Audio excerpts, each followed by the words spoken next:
Hoy tenemos que trabajar entonces con los pronombres relativos, o con el pronombre relativo, en realidad. Desde el punto de vista morfológico me parece que no hay mucho que explicar, porque en realidad habrán visto, cuando repasaron la flexión de este pronombre relativo, qui, quae, quod, habrán visto que en realidad se trata de un pronombre que sigue un poco las reglas que ya habíamos visto anteriormente respecto de cuáles son las particularidades morfológicas del sistema pronominal. Se repiten muchas de ellas, ¿no? Pero lo importante respecto a este fenómeno sintáctico que vamos a ver hoy.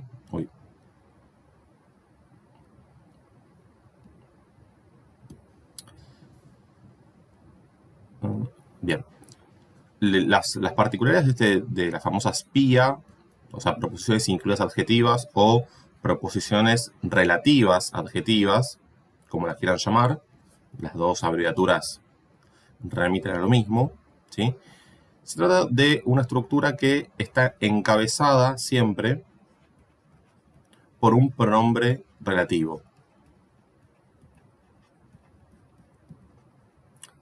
Nosotros hasta ahora vimos el pronombre relativo qui, quae, quod.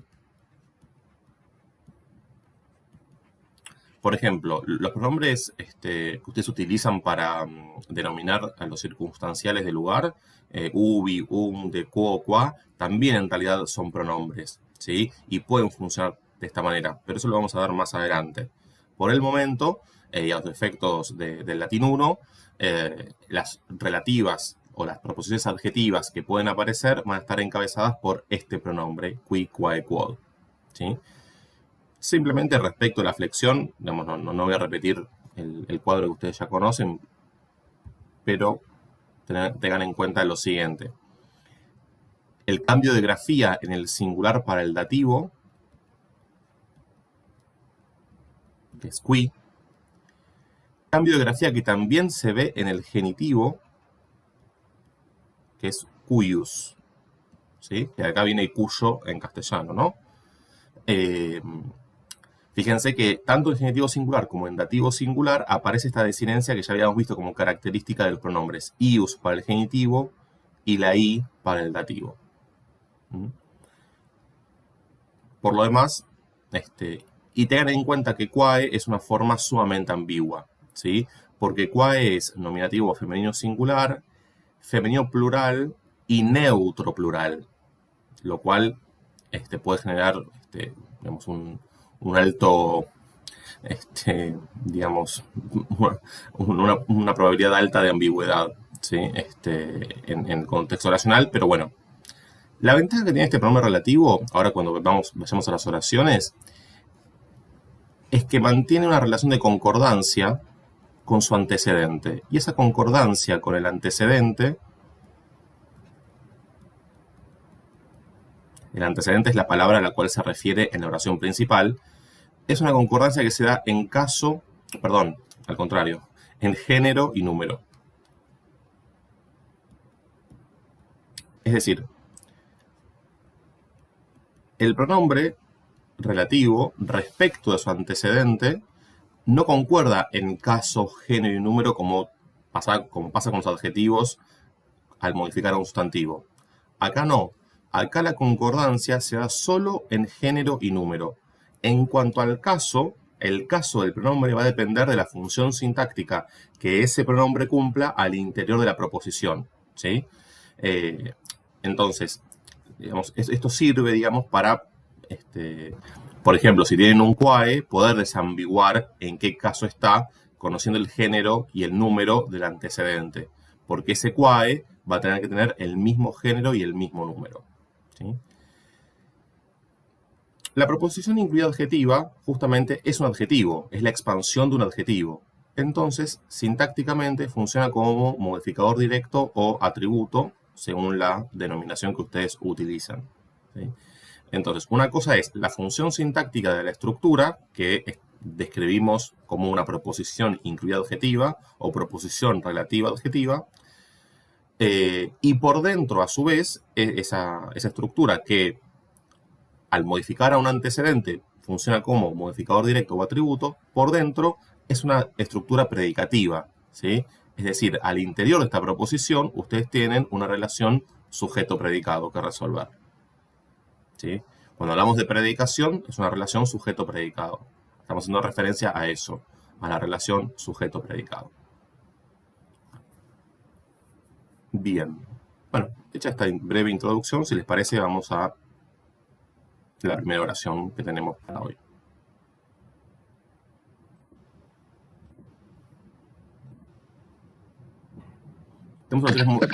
Sí. Entonces, lo podemos pensar parecido al ablativo absoluto, que es como una especie de oración adentro de una oración. En algún sentido, a ver, ocurre, en algún sentido sí, en términos... De la forma más simple posible de definir, como... En un sentido sí, en el sentido de que hay una predicación, si querés, una relación, como decíamos recién, sujeto-predicado. La diferencia es que adentro de la proposición incluida adjetiva o de la relativa, vos tenés un verbo conjugado, ¿sí? Y no un participio como núcleo del predicado, que es lo que ocurre en el ablativo absoluto, por un lado. Y por el otro, recordad que el ablativo absoluto es una estructura independiente o que guarda cierta independencia respecto de la oración principal. Esta, por el contrario, es una estructura que está incrustada, está insertada dentro de la oración. No se marca con esas barras como oblicuas que poníamos, como con los vocativos, para marcar que eso está por fuera, sino que está dentro de un sintagma, está dentro de una construcción, no está por fuera. Entonces hay unas diferencias estructurales, digamos, desde ese punto de vista. Está bien, perfecto. Gracias. Por favor. Bien. Porcos quibus fructuseos davant pastores in eisdem agris non videmus. Verbos. Yo encontré videmus y davant. Perfecto. Tal cual. Sí, davant es la tercera persona del plural, del pretérito imperfecto, del modo indicativo, de la voz activa. Y videmus es la primera persona del plural, del presente, del indicativo, de la voz activa. Entonces fíjense que ya acá cada verbo va a tener un sujeto distinto. Ocurre que este verbo está antecedido por una palabra que tiene capacidad de subordinación. Y esa palabra es el pronombre relativo quibus, ¿sí? Que puede estar en dativo o en ablativo plural. Ahora tenemos que resolver eso. Entonces, ahora tengan en cuenta que cuando ustedes tienen más de un verbo, no solamente ese verbo puede estar respecto del otro coordinado, sino que la relación puede ser de subordinación, ¿sí? Eso es una cuestión que hay que empezar a resolver a partir de ahora, que van a aparecer más subordinadas. Digamos, la diferencia entre coordinación y subordinación.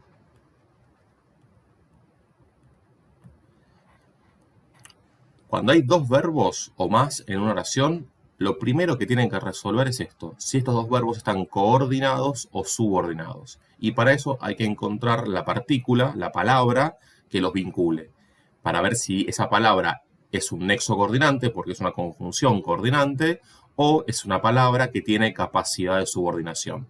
En este caso no hay una conjunción, no hay un et, un sed o algo equivalente, sino que hay una palabra como este pronombre relativo que tiene capacidad de subordinación. ¿Se acuerdan que cuando decíamos que hay un coordinante, lo que ocurre es que los dos verbos están al mismo nivel sintáctico? Un coordinante justamente coordina dos elementos que están al mismo nivel sintáctico. Una partícula que tiene capacidad de subordinación, como en este caso el pronombre relativo, genera lo contrario. Genera que se inserte una estructura subordinada. Que esté subordinada significa que no está al mismo nivel de la oración principal. Por eso la encerramos entre paréntesis, ¿sí? Recuerden que por convención, la notación sintáctica, en la notación sintáctica distinguimos el corchete para marcar o delimitar la oración y usamos los paréntesis para las proposiciones que están en el marco de esa oración. Esas proposiciones pueden ser coordinadas o subordinadas. En este caso, la proposición es subordinada. Por eso se llama proposición incluida adjetiva o proposición incluida, o proposición relativa, adjetiva también, o proposición subordinada, adjetiva. Hay muchas denominaciones, ¿sí? Creo que la más común es pía, Así que podemos mantener esa. Pero si quieren usar cualquier otra, no pasa nada. Entonces, cuando ponemos pía, estamos poniendo la descripción estructural, ¿sí? Y después a esto hay que asignarle una función sintáctica. Una vez que despejaron esto, el siguiente paso tiene que ver con identificar el antecedente de este pronombre relativo, de este relacionante, ¿sí? Cuando el pronombre relativo cumple función de relacionante, es decir, los encabezadores de las proposiciones subordinadas pueden ser incluyentes o relacionantes. Que sean incluyentes significa que no cumplen función sintáctica al interior de la subordinada. Mientras que, si son relacionantes, sí cumplen función sintáctica adentro de la subordinada. Por eso, cuando uno baja la estructura, va a ver que dar una función sintáctica al quibus. A tal punto es relacionante y cumple función sintáctica que varía en caso. O sea que si flexiona en caso, es porque hay una función sintáctica que está cumpliendo.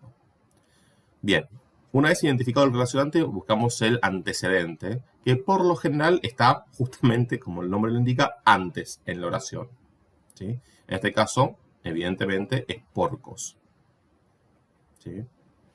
Esto no hace falta que ustedes lo marquen. O si les sirve, sí. Yo lo hago para que sea más visual. Pero por general sirve marcar cuál es el relacionante y el antecedente, ¿sí? Al cual modifica. Este porcos, ¿en qué caso, género y número está? Es acusativo plural masculino. De porcus y. Efectivamente. Entonces, la concordancia entre el relacionante y su antecedente va a ser únicamente en género y número. Sabemos entonces que este quibus es masculino plural. Después tenemos que resolver el tema del caso. ¿El caso podría coincidir con el antecedente en algún contexto? Sí, pero justamente si hay coincidencia en caso, se trata simplemente de eso, de una coincidencia y no de una concordancia. Porque el caso de este pronombre va a depender de la estructura sintáctica de esta subordinada, que después vamos a analizar para resolver si esto es un dativo o un ablativo. Ahora bien, tenemos esto. El verbo principal es videmus, que presenta un sujeto tácito o desinencial, de manera tal que todo esto es un predicado.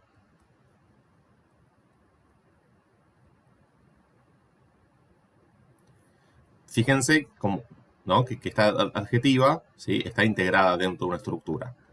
Ahora bien, sí. ¿Por qué no es compuesto el predicado si hay dos verbos que tienen distinto sujeto? La subordinada no se cuenta, entonces, ¿sí? Claro, porque en realidad este verbo no está al mismo nivel que este verbo. Entonces, esta es otra predicación, no es esta misma predicación. Es una predicación dentro de otra. Es como, pensarlo como una estructura de cajas chinas, si querés, incluso. ¿Sí? Es una predicación adentro de otra. Entonces, la predicación nuclear, es decir, la predicación principal, tiene un solo verbo, que es este. Ok, gracias.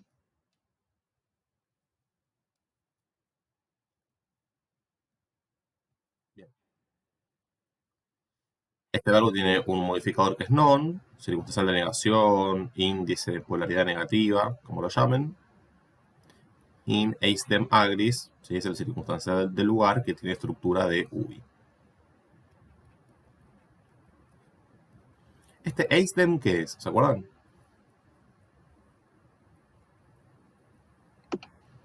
Un pronombre demostrativo. Correcto. Y está en ablativo masculino plural como agris.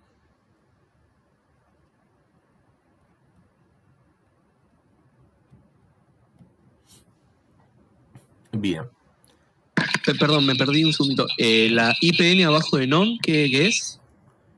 Es una denominación alternativa para este non, que se le puede poner o circunstancial de negación o índice de polaridad negativa. Perfecto, gracias. Un nombre muy rimbombante. Bien. Por supuesto, el verbo es transitivo, por lo tanto, porcos es el objeto directo. Ahora bien, ¿cómo esta adjetiva o esta proposición relativa modifica a porcos, siempre va a tener que estar adentro de la estructura a cuyo núcleo modifica. De manera que el objeto directo no es solamente porcos, sino porcos, quibus, fructus, eos, daban pastores. Entonces ahora sí tenemos un núcleo y un atributo. O modificador directo.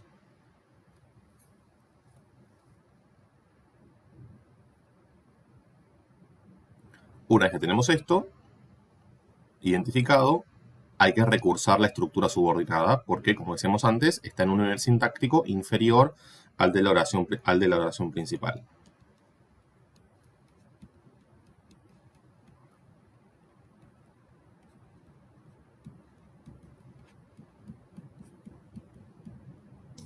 Enzo, ¿por qué no puede ser un predicativo objetivo? ¿Por qué la subordinada es atributiva y no predicativa? Por ahí es una pregunta como de alguna falla de gramática mía, ¿no? Pero No hay ninguna falla gramática en lo que decís. Nosotros la presentamos así, digamos, para por un poco simplificar la cuestión. Eventualmente puede ser predicativa, tranquilamente. ¿Sí? En este caso creo que no, pero digamos, es una función propia del adjetivo, justamente el predicativo. ¿Sí? Se las considera, como están siempre, digamos, especificando o dando una cualidad respecto de un sustantivo precedente, se las considera atributivas. Pero por supuesto que es un punto discutible. Digamos, no, si vos lo querés pensar como un predicativo, no está mal, para nada. Ah, perfecto. Bueno, gracias. No, por favor. Lo mismo en castellano, digamos.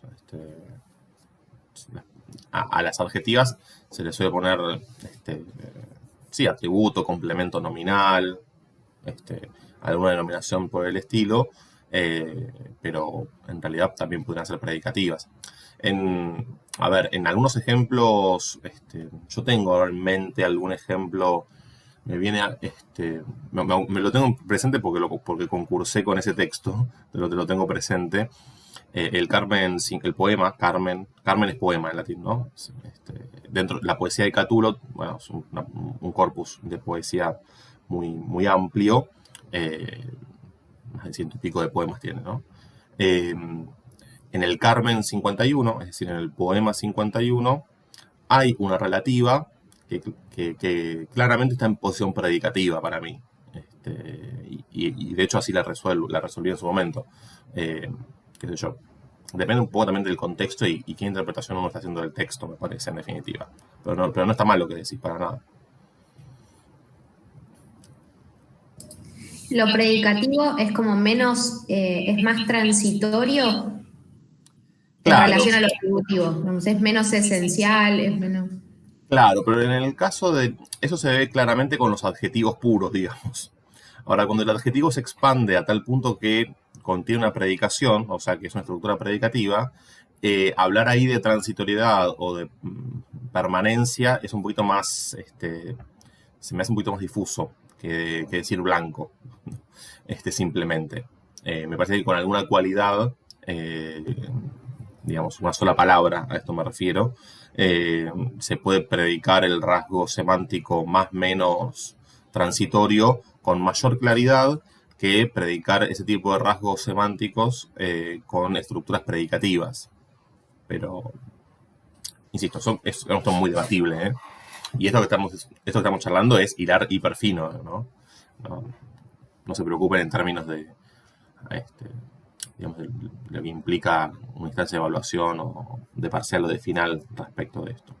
Yo por ahí lo que les sugiero, como para no complicarse con denominaciones, es considerar las adjetivas, ¿sí? Siempre como atributos o modificadores directos dentro de la estructura a la cual modifican y ya. Pero si quieren hacerlo de otra manera no está mal.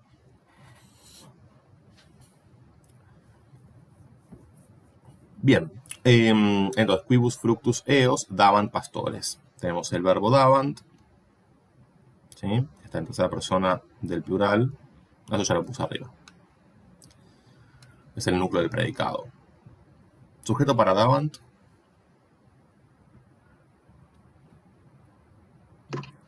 Pastores. Efectivamente.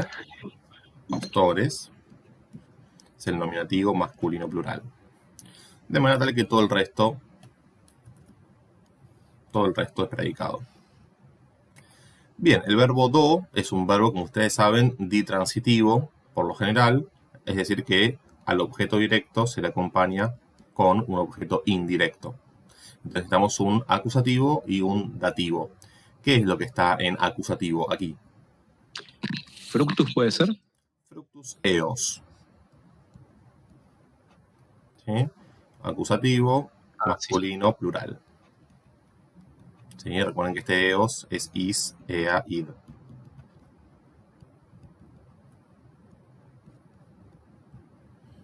Bien, equibus sabemos que es masculino plural y con este dato que habíamos mencionado podemos desambiguar que se trata de un dativo masculino plural, ¿sí? Por el régimen del verbo do. Y entonces tenemos el objeto indirecto. ¿Cómo queda la traducción entonces?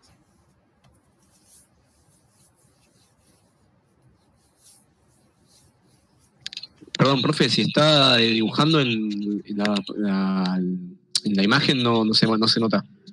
No, yo terminé, ¿eh?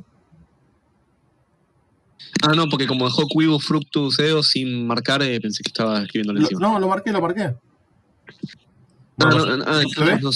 No se quedó. Ah, quedó abajo, No, perdón. sí se ve, ¿eh? Todo Por bien. ahí, claro, por ahí estaba tapado por la barra esta y ahora lo moví. Sí, ahora se ve bien. Bueno, podemos traducir, si les parece, empezando por in eisdem agris, en ese orden creo que queda más claro, ¿no? En los mismos campos, non ubidemus, no vemos, a los cerdos,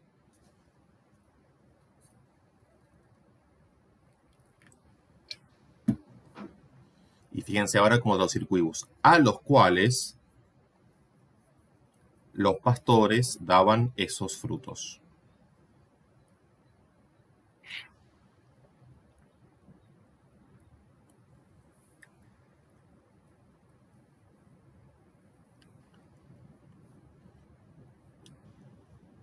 Digamos así que el pronombre relativo, entonces, para traducirlo al castellano, lo van a poder traducir como que, el, la que y sus plurales, el, la cual y sus plurales, quién o quiénes, cuyo, cuya y sus plurales. Y todos estos, a su vez, van a poder estar antecedidos por alguna preposición. Puede ser con qué, desde lo cual, qué sé yo. Según la preposición que les aparezca, también pueden agregarla delante. Pero bueno, estos son los pronombres relativos en castellano que van a volcar sus correspondientes pronombres en latín. Ahora hay que ver bien justamente la función sintáctica del pronombre relativo para ver cómo se traduce. ¿Sí? Por eso yo dije a los cuales, porque el objeto indirecto en castellano se construye con preposición a o para. También podría haber dicho para los cuales. O para los que, o a los que. Pero no podríamos haber puesto a quiénes, ¿no? Y ahí yo diría que no, pero es una cuestión más de uso.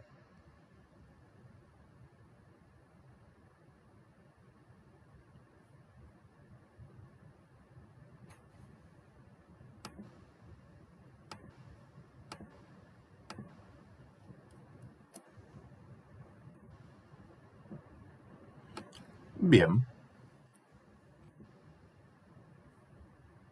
Dice Juvenis aquo aec amatur gladio eius nautae vulneratus est. ¿Cuáles son los verbos acá?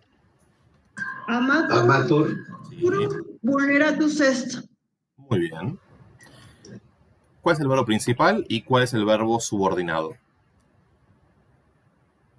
Vulneratus sería el principal. Correcto. Morfología.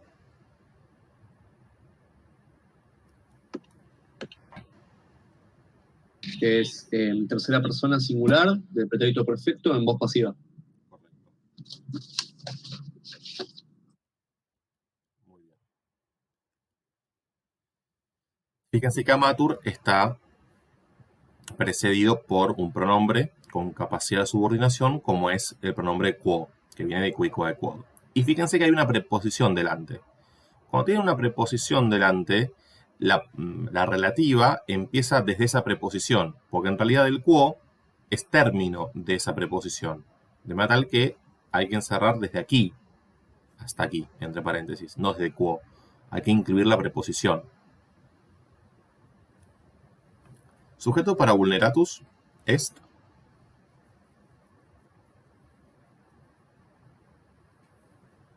¿Qué sujeto tiene? Creo que alguien dijo iuvenis. Y está muy bien. Es iuvenis. ¿Sí? Nominativo. Fíjense que iuvenis puede ser masculino o femenino. ¿Cómo sé yo que es masculino singular? Vulneratus. Muy bien, por vulneratus. Perfecto. El antecedente de quo claramente va a ser iuvenis. Ustedes me podrían preguntar, ¿existen los casos en los cuales el antecedente esté después, en esta cosa tan alterada en cuanto al orden sintáctico que suele tener el latín? La respuesta es sí. Existen lo que se llaman relativas prolépticas.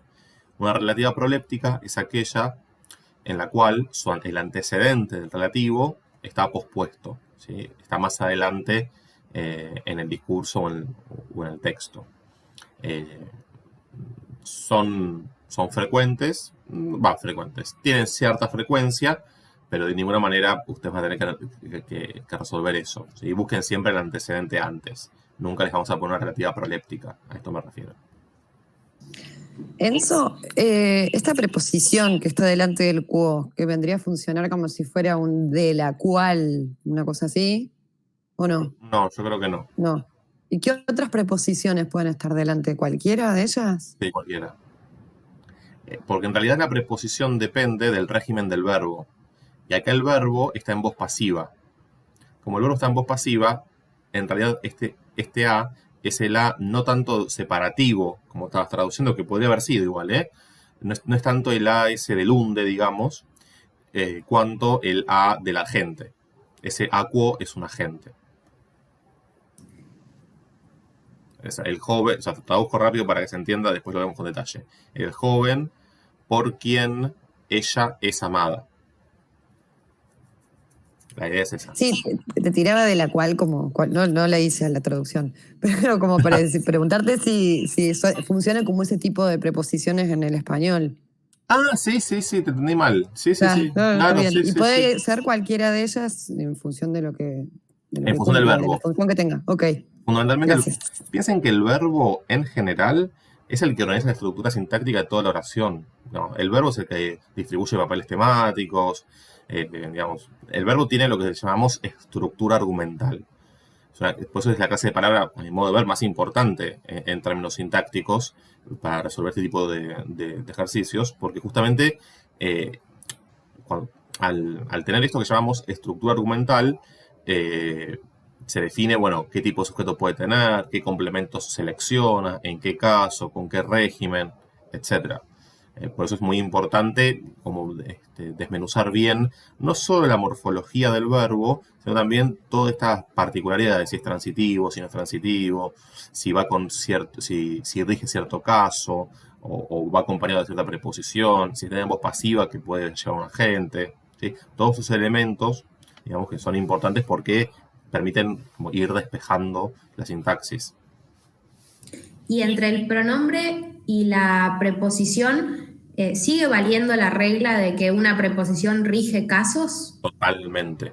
Sí, A tal punto quo, verbo. a tal punto quo está narrativo. Claro. Pero por ahí era, no sé, una coincidencia. No. La preposición siempre rige caso.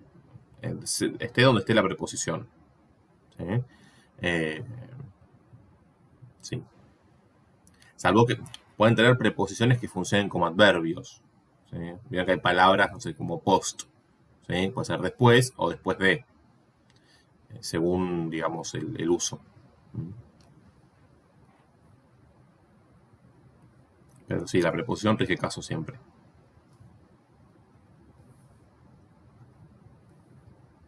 Bien, entonces tenemos juvenis es el núcleo del sujeto y a quo haec amatur es el atributo que está articulado como una proposición relativa adjetiva. Y me queda gladio eius nautae. ¿Qué es esto?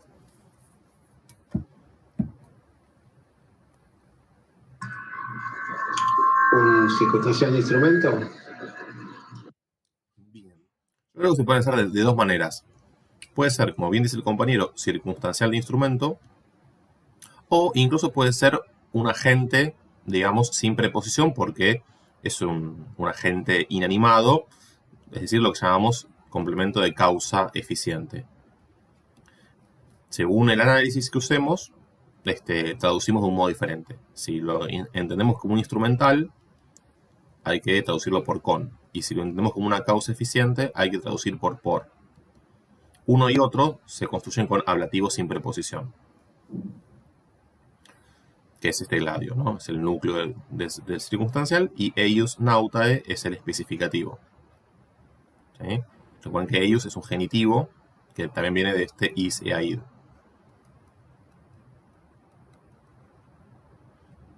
Y modifica en genitivo a nautae, que es el genitivo núcleo del especificativo.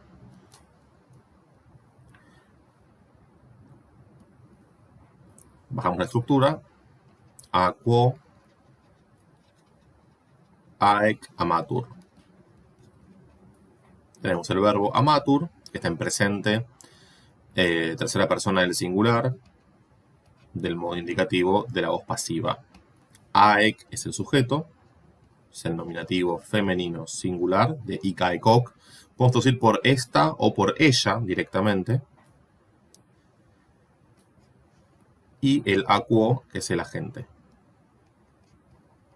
Sabemos que este quo es masculino singular, ¿sí? Podría haber sido neutro, morfológicamente da para neutro, pero como el antecedente es masculino, porque vulneratus es masculino, es que resolvemos que quo es masculino también. Y está en ablativo. Fíjense cómo se va tejiendo toda la concordancia en género y número.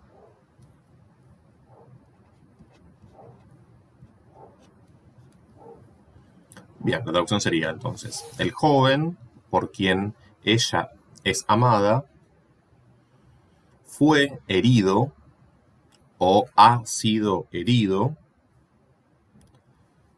con la espada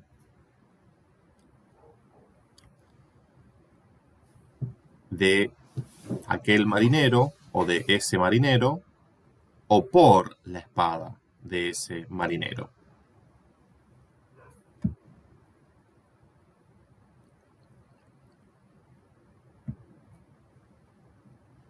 Por eso digo, lo pueden pensar como un instrumental y traducen con, o como un complemento de causa eficiente, que sería un agente inanimado, por.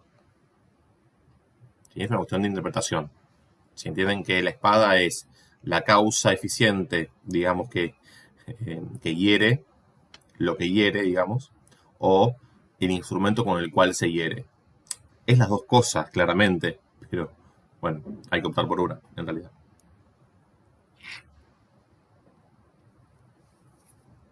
Tengo una pregunta, Enzo. Sí. Yo no podía distinguir si eius se refería a gladio o a nautae. ¿Cómo me doy cuenta? Y en realidad eius está en genitivo y gladio es ablativo. Ahí ya está, ahí me tenía que haber dado cuenta. Gracias. No, igual es lo que te pasa, porque estos pronombres son un poquito escurridizos. Lleva un poquito de tiempo como así incorporarlos y que no hagan ruido. Es normal, digo, que pase eso. Son varios, y hasta que uno le toma la mano, lleva un poquito de práctica.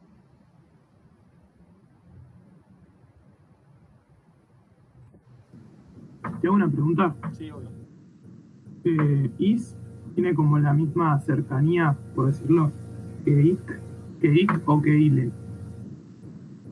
No, en realidad eso depende mucho del contexto de la oración.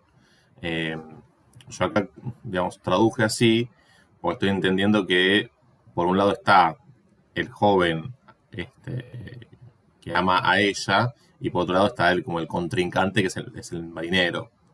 Entonces, a partir de ahí establecí como esta diferencia en la distancia. Me salió así en realidad en la traducción, interpretando esto. Que este AEC es un poquito más cercano que este EIUS, por el contexto, digamos. ¿Sí? Me parece que, digamos, si bien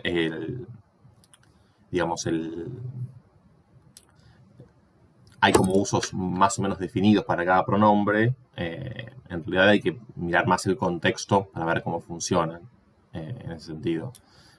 No es tan fija la distribución. Digamos, suele decirse que ik es la cercanía respecto del locutor o la locutora, del enunciador. Iste es un punto intermedio, ¿sí? Ile es el más lejano, digamos. O iste es el que está más cerca del interlocutor, ile es el que está lejos de ambos, digamos. Pasa que ile también se puede traducir por él, porque es el que después va a dar nuestro pronombre personal. Pero según el contexto, es que, por ejemplo, ile vas a traducir por él o por aquel, según como digamos, qué efecto le quieras dar a la traducción, en términos de la deixis incluso. Y en el caso de is e aid, lo que ocurre es que es un pronombre, digamos, que suele ser anafórico por un lado, o que está como especificando, en este caso, al sustantivo, ¿no? Eius nautae. Entonces ahí, is e aid, según el contexto, también puedes darle una distancia u otra. El valor primero de is e is es el valor anafórico. Y después fíjate que hay, en este caso incluso yo traduje por ella, ni siquiera por esta, que lo podría haber hecho también, pero es un poquito, digamos, patinoso esto de la distancia de cada pronombre, no es algo tan fijo, ¿no?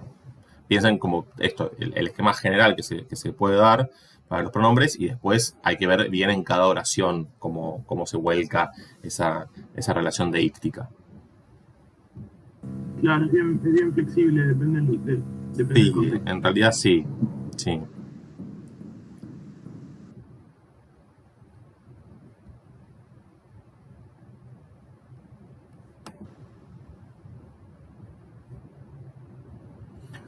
Bien, vamos a la siguiente.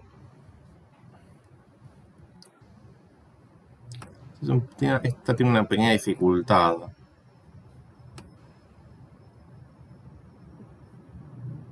Ese es un pasaje de Tácito, de Diálogo de los Oradores. Una pequeña dificultad. Tiene dos dificultades para mí. Bueno, no sé cómo vivieron esta oración ustedes. Pero tiene para mí dos dificultades, que una tiene que ver con cierto uso del verbo sum, que se da acá, y ahora lo vamos a ver con detalle, y otra tiene que ver con el hecho de que hay dos relativas. ¿Sí? No sé si veamos los verbos para que se den cuenta de que estoy hablando. Tenemos de atrás para adelante est, quae, que subordina, fuit, qui, que subordina, y venio. A ver, venio es el verbo principal, porque delante no tiene ninguna partícula con capacidad de subordinación, como sí tienen fuit y est.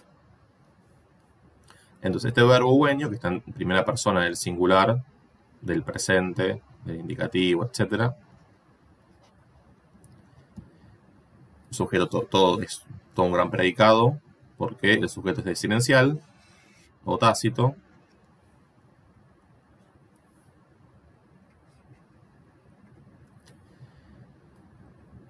Fíjense, qui, ¿qué antecedente tiene?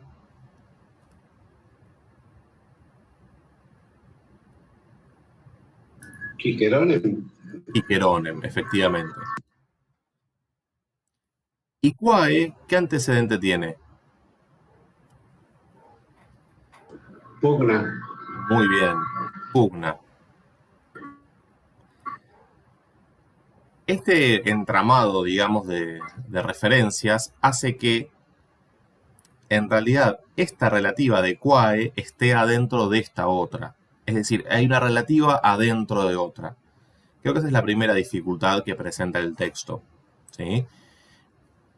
Entonces, en este nivel, en el nivel de la oración principal, tenemos que marcar la primera relativa, que es la que empieza en qui, y termina en est, porque esta otra tiene como antecedente una palabra de la primera relativa. Entonces hay que marcar primero esta. Cuando se recursa esta estructura, ahí aparecerá otra a su vez, ¿sí? Siguiendo este esquema de las cajas chinas, ¿sí? Funciona de esta manera. Entonces, todo esto, ¿sí?, es la proposición, relativa, adjetiva, atributo, ya veremos de qué. En realidad ya veremos, no, ya sabemos. El antecedente es quiqueronem. De manera tal que este circunstancial, no vengo ante Cicerón, o llego a Cicerón. Llego a Cicerón en el sentido de ahora paso a hablar de Cicerón, ¿no? Viene hablando de otros políticos y de otros oradores, ahora paso a hablar de Cicerón. Entonces, este circunstancial, de lo que quieran, se extiende hasta acá.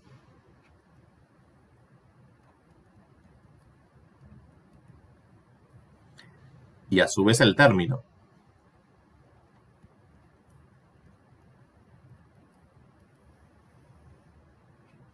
En el término tenemos un núcleo que es quiqueronem, el acusativo masculino singular, y después un atributo que modifica ese quiqueronem, que es todo este choclo.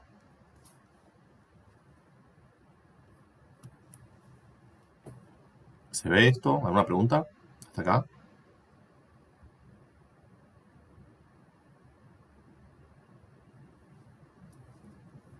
Bien. Entonces, ahora recursamos esta otra estructura. Sí, alguien me va a decir algo. Sí, pensar en ad quiqueronem como un cubo es un crimen de esa humanidad, ¿no? Bueno, no sé si tanto como de lesa humanidad, pero diría que estructura de quo tiene claramente, ¿sí? Es ad más acusativo. Si lo querés poner, yo no me voy a ofender, pero bueno, no es un lugar, claramente. Yo tengo la postura de que van a haber muchos casos en los cuales aparece una estructura sintáctica de quo, de ubi, qua, etcétera, pero no sea un lugar, ¿sí? Entonces, tiene esa estructura porque tiene el sentido semántico o de dirección o de procedencia, etcétera, etcétera. Pero, digamos, no tiene el valor del lugar. Entonces, para mí en esos casos es circunstancial, es una circunstancia del verbo, ¿sí? Hasta si querés es un complemento preposicional y ya. Pero bueno, le puedes poner lugar figurado. A mí es una denominación que hace un poco de ruido, debo decir, pero no, tampoco. Insisto que es una cuestión de, a ver, la sintaxis es un instrumento, en este caso, o la morfosintaxis es el instrumento para pensar el texto, interpretarlo y llegar a una traducción. Digamos, no es un fin en sí mismo. De manera tal que tampoco se hagan muchos problemas si utilizan una denominación que les haga ruido. Es lógico que haya denominaciones que hagan ruido, porque los modelos gramaticales de que disponemos son insuficientes para describir la multiplicidad de construcciones que en este caso tiene el latín. Y cualquier otra lengua en realidad. Hay como una inadecuación, si se quiere, entre la cantidad de categorías sintácticas disponibles y la variedad de usos y de construcciones que aparecen efectivamente en la lengua en uso. Entonces ahí aparece una cosa media patinosa. Pero bueno, tiene que ver con, si se quiere, con la potencialidad descriptiva de los modelos gramaticales. Es limitada, en definitiva. Por eso cuando avancemos, desde que viene el latín 2 y después con el 3 y así, van a ver que vamos a empezar a utilizar denominaciones que tienen que ver más con el uso del caso, con el nombre de estas categorías más semánticas que sintácticas. Porque no tenemos categorías sintácticas precisas para determinado tipo de uso. El problema es ese. Se puede pensar así, digamos.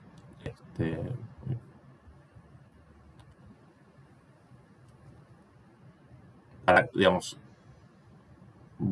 para cada caso hay un uso y una categoría sintáctica para determinar la función, ¿sí? Entonces, por ejemplo, el acusativo, que estamos viendo, tiene un uso que se llama extensión. Es el acusativo de extensión, en el tiempo o en el espacio.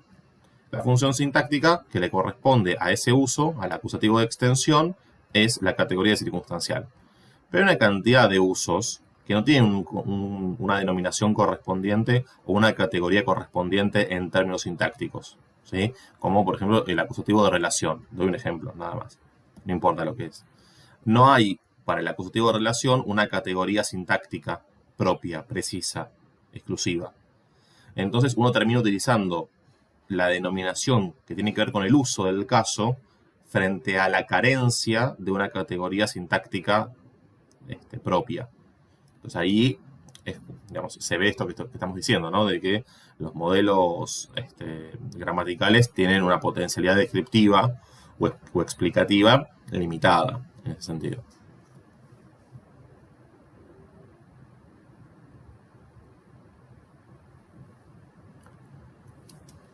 Copié cualquier cosa acá, ¿no? Un poco distraído.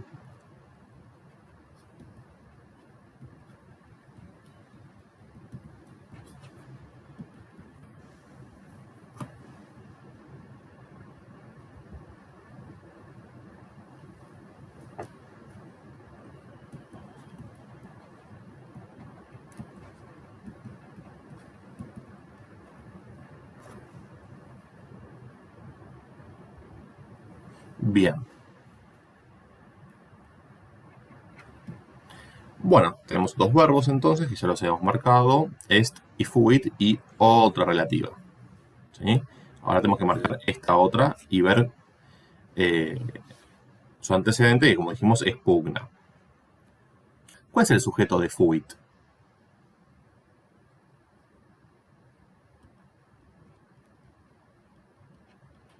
¿Qué palabra está en nominativo? Pugna. Bien, eadem pugna. Y como quae modifica pugna, el sujeto se extiende hasta acá. ¿Sí? Entonces tenemos nominativo femenino singular y la proposición relativa adjetiva que funciona como atributo de pugna.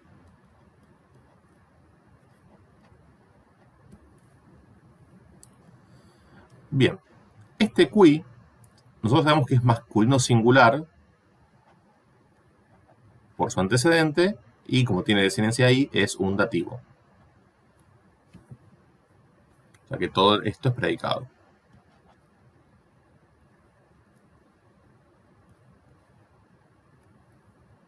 Cum aequalibus suis es un circunstancial. Lo podemos interpretar como un circunstancial de compañía.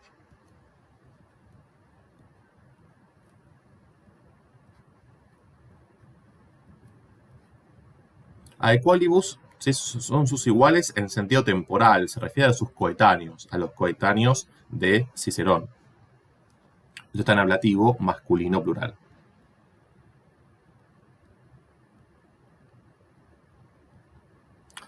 Ahora bien, ¿qué es lo que ocurre acá? Acá tenemos un uso particular del verbo sum. No sé si les ha aparecido en algún otro texto hasta ahora. Yo tengo el recuerdo que apareció ya, pero ustedes díganme si esto es así o no. Que es lo que se llama dativo posesivo, que es un uso del dativo, como un caso particular del dativo de interés, si se quiere. Porque, ¿qué está diciendo acá?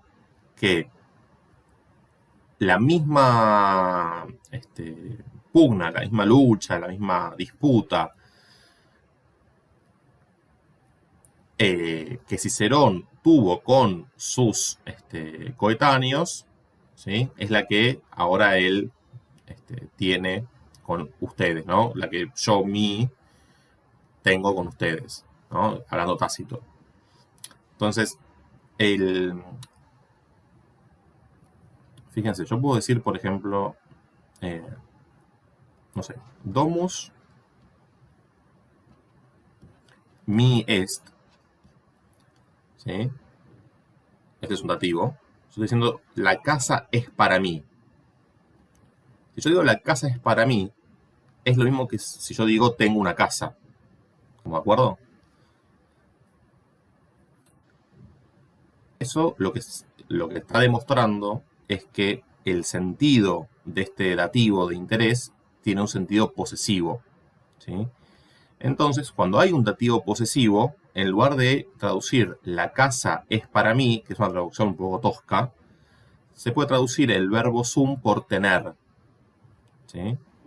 Entonces, el dativo este posesivo, en la traducción, pasa a la posición de sujeto, yo. El verbo est se traduce por tener, yo tengo. Y el sujeto, antes era la casa es para mí. Y el sujeto pasa a ser el objeto directo en la traducción porque el verbo tener en castellano es transitivo. Es decir, una cosa es la estructura sintáctica del latín y otra cosa es la estructura sintáctica del castellano. Digo esto porque si traducimos ahora, dice adquirieron buenio, ¿no? Paso a Cicerón, ¿no? O llego a Cicerón, en el sentido de llego a hablar de Cicerón. ¿Para quién? La misma batalla o la misma disputa fue con sus coetáneos, ¿sí? Que para quién, no, perdón, la cual para mí es con ustedes. Queda una cosa como muy intrincada. Entonces, si lo traducimos con el sentido de tener, lo que está diciendo es, ahora, llego o paso a Cicerón, quien tuvo, ese qui lo paso como un sujeto, quien tuvo con sus coetáneos, con sus contemporáneos, la misma disputa que tengo yo con ustedes. Entonces, ahí me parece que el sentido se ve más claro que si sostenemos la literalidad de, digamos, de las funciones sintácticas en latín, digamos. Entonces, este qui le ponemos dativo posesivo. Fíjense que no tenemos una categoría, esto que decíamos recién, no hay una categoría sintáctica propia para el dativo posesivo, entonces recurrimos al nombre que tiene el uso del caso. No sé si fui claro, repito algo. ¿Había aparecido esto ya? Sí, en un texto que vimos con Marcela, creo que vimos el martes de Cicerón de la religión. Ah, bien. O sea, que esto no les resulta tan ajeno. ¿Vuelvo a explicar algo? Pero ese texto de Cicerón es terrible por todos lados. Igual. Lo del dativo posesivo fue como el menor de los problemas. Total. No, Cicerón es... Bueno, a mí es de lo que más me gusta, en realidad. Pero sí, parte la cabeza. Cicerón se ve en detalle en Latín 3. En Latín 3, que es fundamentalmente periodo republicano, tardo republicano, quinta fondo, se ve mucho Cicerón. O sea, se traduce Cicerón despojado de cualquier tipo de adaptación. Es Cicerón en estado, en todo su esplendor. Bien. Otra posibilidad de análisis, estaba pensando ahora mientras analizaba, es entender que esta estructura de preposición más término, cum aequalibus suis, lo pueden pensar como un modificador indirecto o complemento preposicional de pugna, ¿sí? La disputa con sus coetáneos, como les parezca. ¿Sí? Lo pueden, digamos, si interpretan, esto creo que lo veíamos la vez pasada, ¿sí? El sintagma preposicional, digamos, cualquier estructura de preposición más término, se puede analizar como un circunstancial cuando modifica el verbo, o como un modificador indirecto o complemento preposicional cuando modifica un sustantivo. En algunos casos se presenta la ambigüedad respecto de a quién está modificando. Entonces, bueno, ustedes eligen según cómo interpreten. Eso sí, si lo ponen como modificador indirecto o complemento preposicional, el sujeto se extiende todavía hasta acá, se interrumpe con el verbo y retoma en quae. Si analizamos la segunda subordinada por dentro, tenemos el verbo. Esto lo hago acá porque ya no tengo más lugar. En realidad tengo lugar infinito, pero ya tengo mucho mamarracho hecho. Tenemos el verbo acá, est. El sujeto es quae, porque quae está en nominativo femenino singular. Y fíjense, este nominativo es una coincidencia respecto de este nominativo, no es una concordancia. Es nominativo porque acá quae es sujeto también de este verbo. Pero la concordancia es femenino singular, con pugna, no por el nominativo. Mi, por su parte, es el dativo singular en primera persona.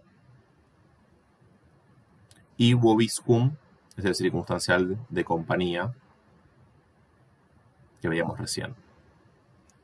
Recuerden la preposición acá en posición enclítica, ¿no? Vobis es el ablativo plural en segunda persona. Y como es un pronombre personal, digamos, la preposición adopta una posición enclítica. Y mi también es el dativo posesivo.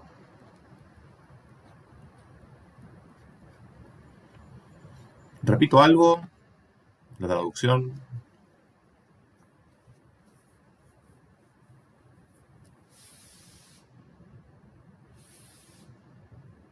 ¿No? ¿Vamos a la siguiente entonces? ¿O Perdón, el vobiscum, el cum se pone como nexo nomás, nexo subordinante. claro? Sí, no sé si se llega a ver. Sí, ahí lo vi. Mis Pero no perbantos. sabía si ponía toda la morfología para Bowis. La morfología es para Wobis. Estaba oscuras. La morfología es para Wobis. Y cum es la preposición. Que esté enclítica o proclítica es una cuestión de la posición de la partícula átona, digamos. Eso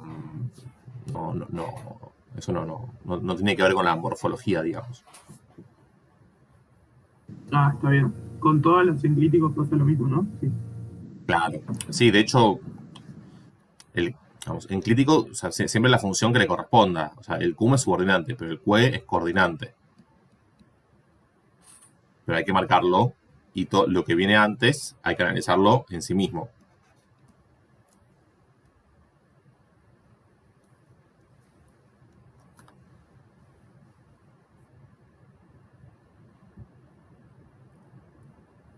Bien. ¿Una pregunta más con esto? Entonces dice, paso o llego a Cicerón, quien tuvo la misma disputa con sus contemporáneos que tengo yo con ustedes. Quae mi vobiscum est.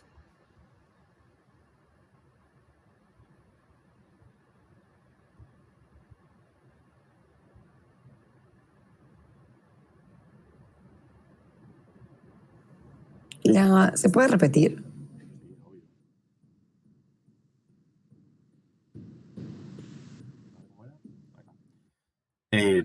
Llego a Cicerón, llego en el sentido de esto, ¿no? Sigo hablando ahora, le toca el turno a Cicerón, que hable de Cicerón. Quien tuvo la misma disputa con sus contemporáneos que tengo yo con ustedes.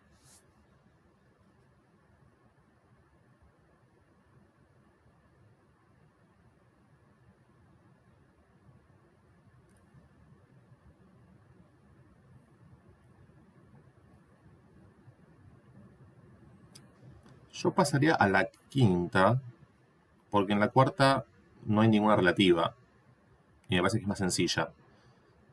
Creo que acá hay más problemas. Acá hay una variedad interesante de estructuras en este pasaje de la segunda catilinaria de Cicerón. Está adaptado igual porque es todavía peor el texto que esto. Pero si hay una pregunta del pasaje de la Eneida, me preguntan. O están de acuerdo con pasar al quinto pasaje.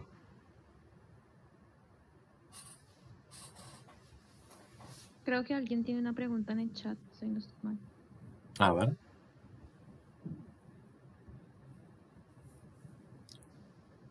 El verbo es, sí, dedere. Sí, sí. Es el... Claro, pensá que ese ere, ¿te acordás que para la tercera persona del plural, en el pretérito perfecto, vos tenés dos desinencias? Erunt y ere, con el larga, que se confunde, digamos, suelta, se confunde con el infinitivo. Pero fíjate que acá, dead es el tema de perfectum. Entonces el infinitivo, así con re, no se forma sobre la base del tema de perfectum. Entonces, dedere es la tercera persona del plural del pretérito perfecto, del modo indicativo. ¿Sí? Es la desinencia alternativa, que aparece mucho en poesía, por lo general. Es muy usada en poesía. Bueno, y Cicerón también usa mucho esa desinencia alternativa, a decir verdad.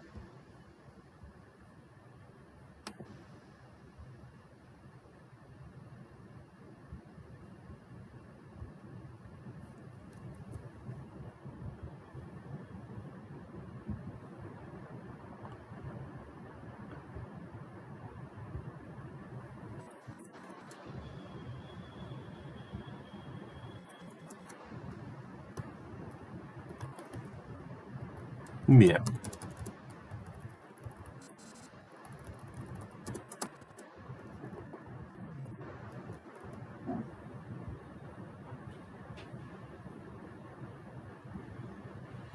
Dice, Catilinam furentem audacia, scelus anhelantem, pestem patria nefaria struentem, ex urbe vel, eiecimus vel emissimus. Bien, tenemos verbos para tirar manteca al techo, realmente. De atrás para adelante, ¿cuáles son los verbos conjugados y no conjugados? Emissimus, eiequimus, struentem, anhelantem, pestem. ¿Verbo? No, perdón, ya veo verbo por todos lados. Furentem. Furentem, efectivamente. Muy bien.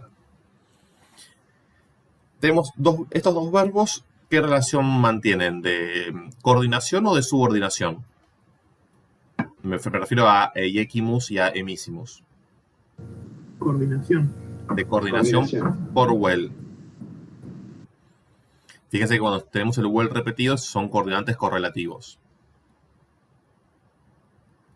Ya. Eso puede traducirse. Ya, sea, o. Son disyuntivos, ¿no? Tenemos primera persona del plural en ambos casos del pretérito perfecto, del modo indicativo de la voz activa.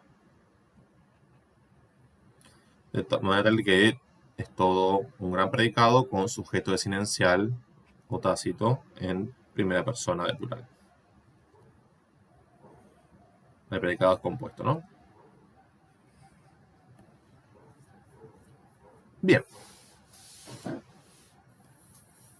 Tenemos el verbo, los verbos, y tenemos un circunstancial, ¿no? Este ex urbe, ¿qué es?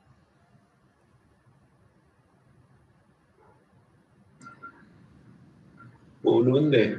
Un unde, efectivamente.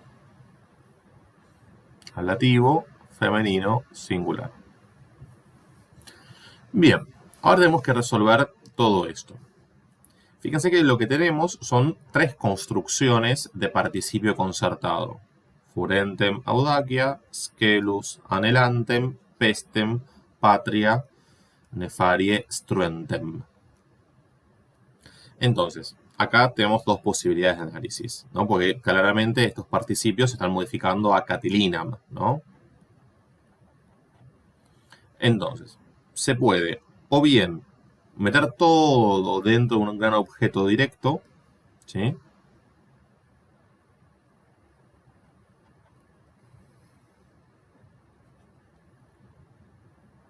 y Catilinam núcleo, y todas estas construcciones son atributivas, o cada una de ellas por fuera del objeto directo como predicativo objetivo. Lo que les resulte más convincente desde el punto de vista sintáctico o del sentido.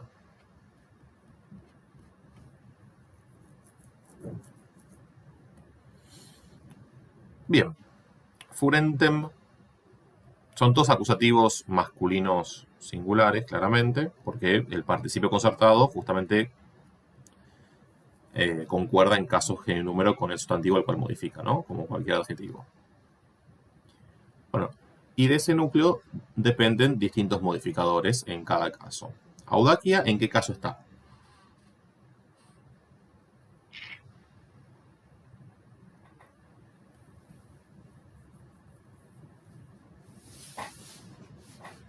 A ver, se enuncia audacia, ¿no? O sea, es un sustantivo de primera. Puede estar en ablativo. Claro. Lo que pasa es que no sé si esa A es cortita o larga. No, tiene que estar en ablativo porque aparte pensá que es un modificador del verbo. Entonces, va en ablativo, ¿sí? El verbo furo significa estar fuera de sí, ¿no? Catilina que está fuera de sí por su audacia, ¿sí? Se lo puede pensar a este ablativo femenino singular, se lo puede pensar como un circunstancial de causa. Scelus viene de scelus sceleris, neutro. Entonces, este scelus es acusativo neutro singular. El verbo anhelo es un verbo transitivo, scelus es el objeto directo. Y después tenemos struentem, que viene de un gran verbo, que es el verbo struo, significa tramar, urdir, y tiene dos modificadores, pestem patriae y nefarie, que es un adverbio por la E. Es un adverbio, en realidad es un derivado, ¿no? De un adjetivo, de nefarius aum, con la E, se forma un adverbio invariable, circunstancial de modo, ¿no? Criminalmente, de un modo criminal, de un modo abominable. Por supuesto que de Catilina se predica todo lo peor, como no podría ser de otra manera. Y pestem patriae es el objeto directo, entonces, de struentem. Struo es transitivo. Este núcleo y el especificativo. Ahora, para todos estos participios tenemos dos posibilidades. O bien, traducimos todos por gerundios y queda una cosa espantosa en castellano.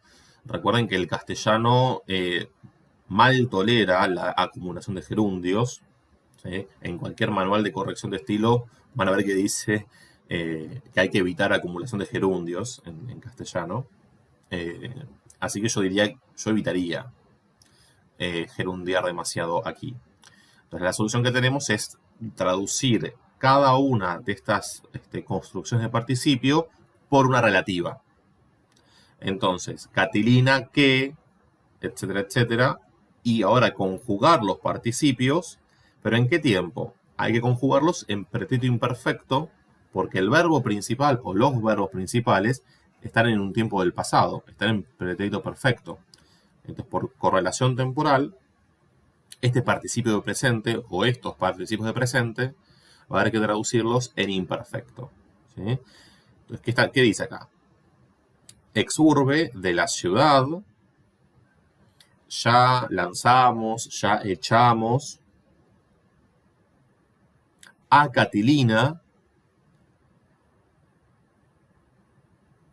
que estaba fuera de sí o que deliraba por su audacia. ¿Quién deliraba por su audacia? ¿Quién respiraba crimen? Scelus anhelantem. ¿Quién tramaba? Struentem. La perdición de la patria de un modo criminal. de un modo abominable o abominablemente. Uno se pregunta si Cicerón odiaba tanto a Catilina por lo mediocre que era o por lo antidemocrático a veces. ¿Lo antidemocrático de quién? Perdón, antidemocrático, antirrepublicano que era Catilina. Cicerón me refiero. Lo que pasa con Catilina es que digamos, como que el perfil de Catilina que tenemos lo tenemos solamente por Cicerón y por Salustio. Entonces, claro. No tenemos como la otra. Igual, tipo, considerando los como 3 o 4 intentos de consulado que trató y que falló miserablemente, es un caso curioso de la historia. Sí, eso es un episodio interesantísimo. Pero aparte se endeudó un montón porque las campañas políticas son muy costosas actualmente, ¿no? Hay problemas. Justamente la acción violenta que tomó fue porque se quedó en la ruina por el intento tras intento de tratar de coimear a todo el Senado. Exactamente. De hecho, lo que solía ocurrir en la Roma antigua es que, digamos, al acceder al consulado y con eso a otro tipo de artilugios para conseguir dinero, así saldaban sus deudas de la campaña, cosa que no pudo ocurrir en el caso de Catilina y bueno, quedó, como decís vos, arruinado económicamente. Bueno, pasa que, a ver, Cicerón, y esto es muy interesante, en las 4 catilinarias, que son los discursos de Cicerón en contra de Catilina, aparte, además de ser piezas exquisitas desde el punto de vista de la retórica, piezas de oratoria realmente de un nivel de sofisticación pocas veces visto, tiene esta particularidad de que Cicerón se construye, digamos, a sí mismo como el salvador de la República, el salvador del Estado, a tal punto de homologarse con el Estado, con la patria. Yo soy la patria, digamos, como el ideologema subyacente digamos, en todos esos discursos es ese. No solamente en las catilinarias, es algo recurrente en los discursos de Cicerón, que él se construye como la encarnación de la patria. Tanto es así que en algún momento hasta dice, si la patria pudiera hablar, Catilina te diría, y empieza a hablar como si él fuera la patria. Es una cosa extraordinaria. Sí, es verdad. Y también mucho esconde, de vuelta, también esconde bastante las actitudes que tuvo durante todo este quilombo con Catilina, Cicerón, con ese discurso. Claro, hay una cuestión que tiene que ver también con el Cicerón del año 63 no es el mismo que el Cicerón del 44. Entonces, estos discursos en contra de Catilina tienen la particularidad de que tienen un enorme efecto pragmático. ¿Sí? Termina la primera catilinaria, termina ese discurso, esa sesión ante el Senado, y al día siguiente Catilina no está en la ciudad. ¿Sí? Esta es la segunda, de hecho, ¿no? Si no me equivoco, sí. Entonces, este es un pasaje de la segunda, ¿no? Cuando ya fue expulsado Catilina de Roma. Entonces, está esto, ¿no? Del enorme poder discursivo. Y sí, digamos, Cicerón puede decir cualquier cosa. Sí, pero también entra el efecto de que el tipo también entró armado al Senado, Cicerón. Claro, sí.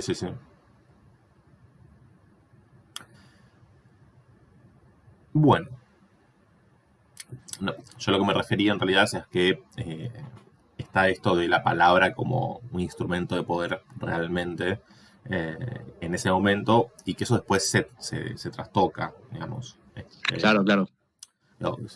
Los últimos discursos, así como están las catilinarias, están las filípicas, ¿no? Que son los discursos en contra de Marco Antonio. El resultado es completamente el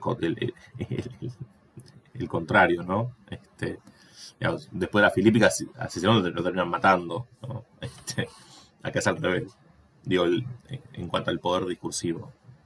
Es lo que suele llamarse como la decadencia de la retórica, ¿no? Que hablando de Tácito, que mencionamos anteriormente, Tácito hace toda una reflexión acerca de este proceso de decadencia de la retórica en Roma, ¿no? De cómo se invierte la dicotomía entre las armas y las letras, digamos. Bueno, me fui por las Sí, ramas. sí, igual. Perdón. No, decime. No, que también tiene que ver con que los personajes que aparecen ya con estas, digamos, la segunda o tercera parte de la guerra civil, tienen menos pulgas que para el Cicerón del 60. Sí, sí, menos pulgas y no, es la crisis que se genera después de la muerte del asesinato de César, ¿no? Exacto. Hay una estabilidad política ya Prácticamente inexistente. ¿En qué sentido? No, me refiero a la estabilidad política. Que No, después de la inestabilidad, muerte- dije, inestabilidad. Sí. Sí. Bien, dicho todo lo cual, vamos a la... ¿Repito algo de la oración anterior o estamos bien? Podría, no me acuerdo si dijiste si estaba bien dejar a los participios como pretérito imperfecto, como quién respiraba o quién Claro, tomaba. eso, tal cual. Está bien. Y después... Porque si no, si vos traducís todo por gerundio, te queda expulsamos y lanzamos a Catilina, delirando por audacia, respirando crimen, tramando criminalmente la perdición de la patria. Qué sé yo, queda como demasiado cargado. No digo que esté mal, digo que ahí, digamos, el castellano tolera mal la acumulación de gerundios. Pero bueno, no significa que no lo puedan hacer. Es una cuestión de estilo. Y a veces cuando no se acumulan también son feos. Tienen un tema. Pero, sí, esto tolera mal el castellano, el gerundio. No es una lengua gerundio friendly, digamos. Bien.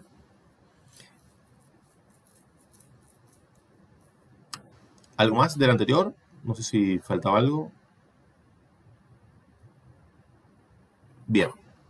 Ile, qui vovis atque urbi, ferro flamaque, iminebat, verbis nostris disuasus est.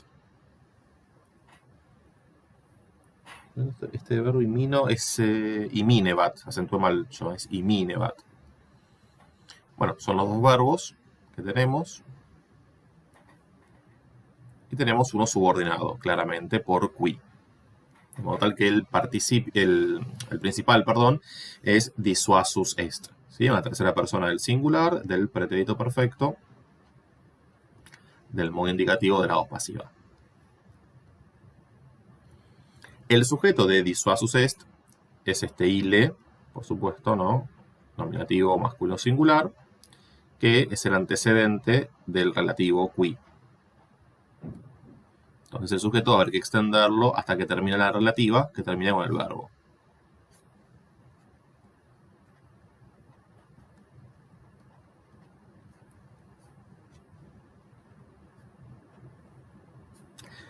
Y en el predicado, ¿qué hacemos con verbis nostris?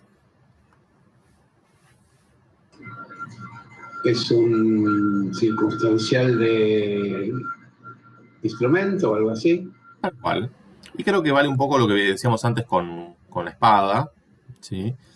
Puede ser un circunstancial de instrumento o, como estamos en la voz pasiva, un complemento de causa eficiente.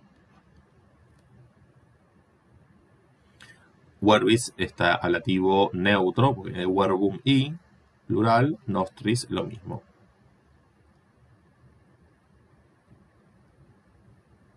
¿Sí? Entonces, aquel que, ahora vamos a ver lo que es lo que hacía, fue disuadido con nuestras palabras o por nuestras palabras. Como les parezca mejor traducir, se puede de las dos maneras.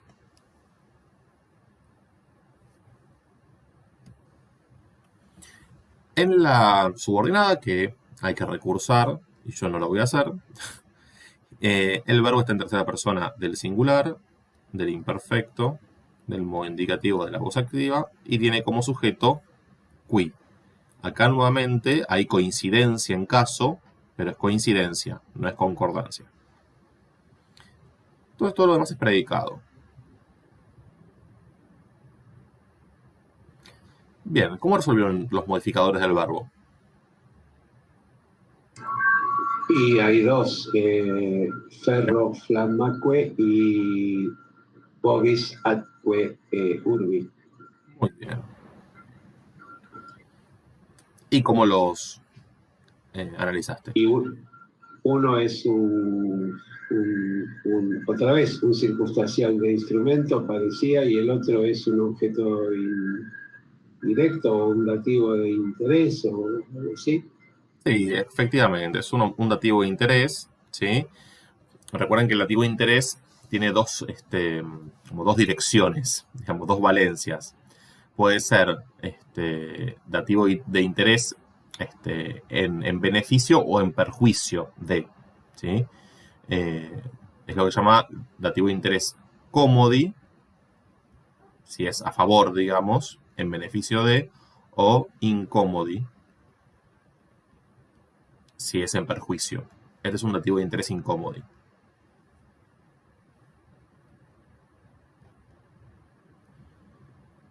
Bien, Bovis es el dativo para la segunda persona del plural y urbi es el dativo femenino singular. Los dos núcleos dentro del dativo de interés. Y ferro-flamaque son dos ablativos. Uno es neutro singular y otro es femenino singular. Y un coordinante. ¿Cómo queda la traducción?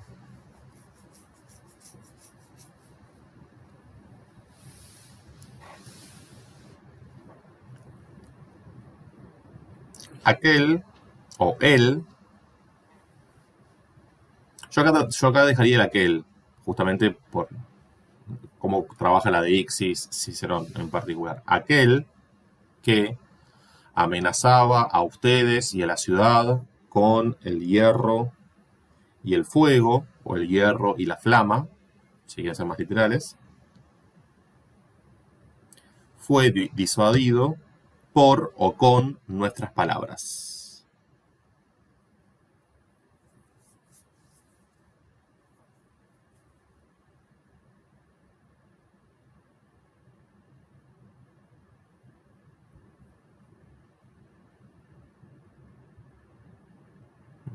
¿Una pregunta? Repito algo.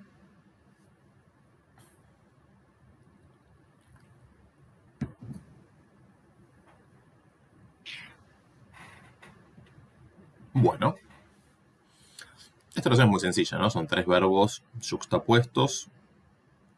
Están los tres verbos en tercera persona del singular, del pretérito perfecto, del modo indicativo, de la voz activa, con sujeto desidencial, ¿sí? Se fue, o salió, huyó, escapó. Excessit, evasit, erupit.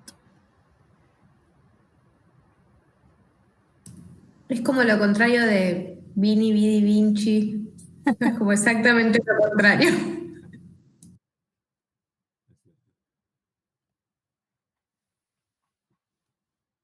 Bien. Monstruo expulso, nulla pernicies, intramoenia, comparabitur. Formas verbales. Comparavitor y expulsa. Expulso, efectivamente. Comparabitur es una tercera persona del singular, del futuro, fíjense que tiene el formante bi, del futuro imperfecto, del modo indicativo de la voz pasiva. Sujeto para comparabitur.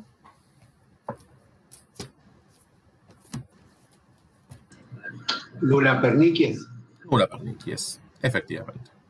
Fíjense que pernicies puede confundir por la terminación, por la terminación en es, pero es la quinta declinación, ¿no? Pernicies, perniciei. Nominativo femenino singular.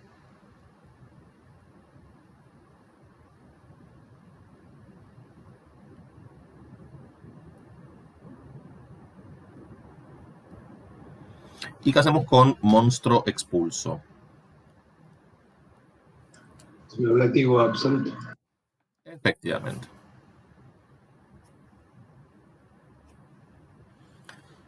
¿sí? Tenemos el sujeto y el predicado.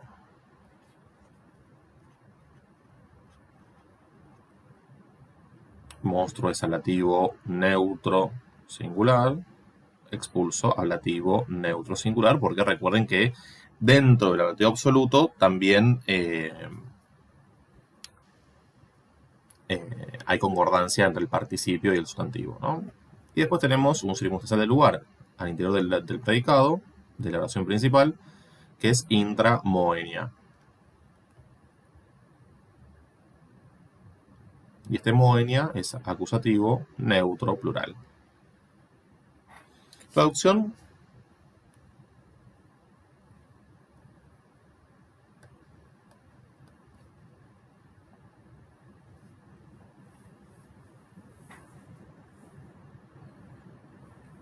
Expulsado el monstruo, ¿no? Monstruo expulso. Nulla pernicies, ninguna calamidad. Comparabitur, será dispuesta, en el sentido de tendrá lugar, ¿no? Será preparada, será tramada, incluso si quieren, dentro de las murallas, dentro de los muros.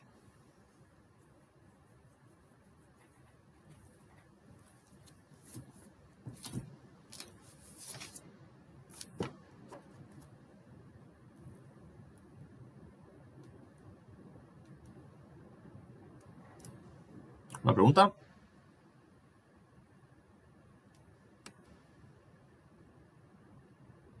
Bueno.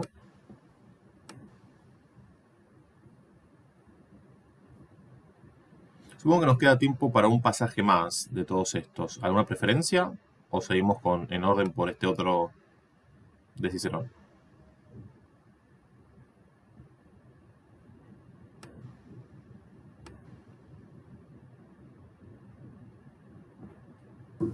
Sí, por mí el 6. Bien.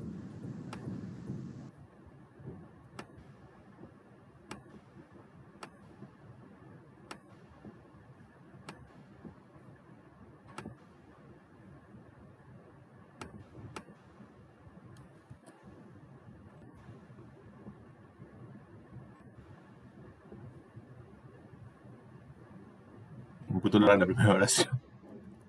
No encontrar el punto.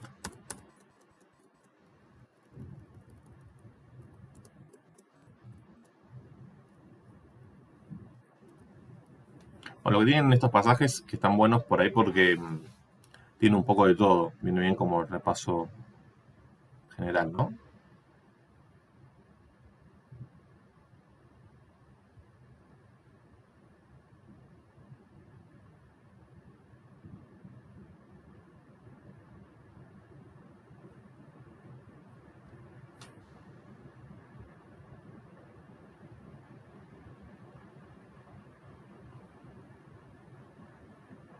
Ahí va. Bien, dice, ego sum consul qui non forum in quo omnis aequitatis continetur non campus consularibus auspicis consecratus non domus commune perfugium non denique sedes honoris umquam loci vacui periculo atque insidis fuerunt. Bueno, esto es una típica enumeración ciceroniana que no tiene fin. Hasta ego sum consul vamos bien. Claro. después ya es un... Bueno, pues pasa un poco esto que decía recién, ¿no? Que hay una relativa dentro de la otra, construcción de participio, es un ejemplo. Esto no está tan tocado, les diré, ¿eh? Está acortado. Era más larga la enumeración todavía en el texto original. Acá la redujo un poquito, pero es bastante parecido al texto original en cuanto a la sintaxis. Bueno, fuerunt es el verbo. Es un verbo, perdón. No lo hizo todavía.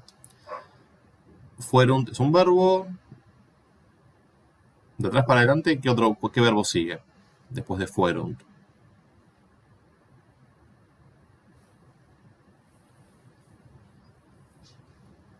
Tenemos acá un participio. Tenemos acá... ¿Perfugium puede ser? No, perfugium es un sustantivo. Perfugium. Está bien. Sí es cierto que tiene una raíz verbal. Fug tiene una raíz verbal, pero es un sustantivo. Está. Yo los que veo... perdón. Sí. Y Zoom. Y Zoom, efectivamente. Bueno. A ver. Delante de Continetur tenemos este quo, que tiene como antecedente, ¿qué palabra? Forum. Forum, efectivamente. Y delante de esto tenemos qui, que tiene como antecedente Cónsul. cónsul, efectivamente. Entonces, ¿cuál es el verbo? O sea, si continetur está subordinado por quo, ¿cuál es el verbo que está subordinado por qui?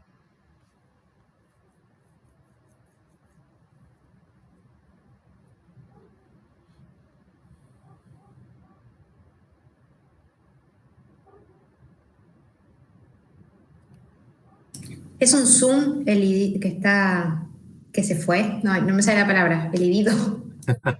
No, es un Zoom que está. Es este Zoom, es fuerunt. Allá lejos, perdido en la fila. Este es el verbo que está al nivel de qui.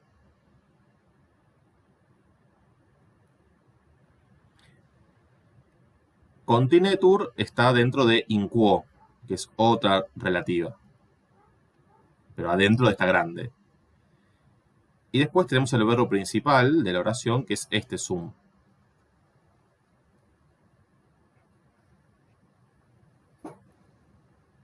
¿Sí? ¿Se entienden los niveles sintácticos? ¿Sí? Tenemos la oración principal, es ego sum consul qui, y toda la parafernalia que sigue. Dentro de qui el verbo es fuerunt, y adentro de esta estructura hay otra más subordinada que tiene como verbo continetur. Ahora bien, desde el punto de vista de la oración principal, tenemos el sujeto que es ego, claramente, y todo lo demás es predicado.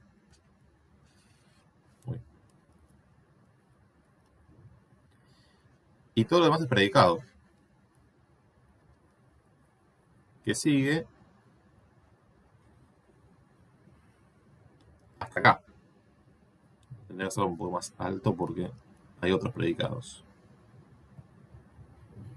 Que sigue por acá. Ahora bien, la relativa de qui, como modifica a cónsul, tiene que estar adentro de la estructura cuyo núcleo modifica. Cónsul. ¿Qué es? De sum.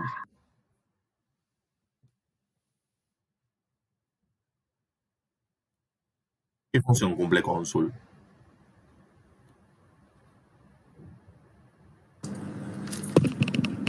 Enzo, se está trabando bastante. No sé si soy yo. ¿Soy yo, chicos? No, se está trabando. Se está trabando Sí, la voz. se traba. Sí, me parece que está el CD largo. Bien, estamos acá. Decía, cónsul es el núcleo del predicativo. No sé si a eso llegamos a decirlo. Si no, bueno, lo digo ahora.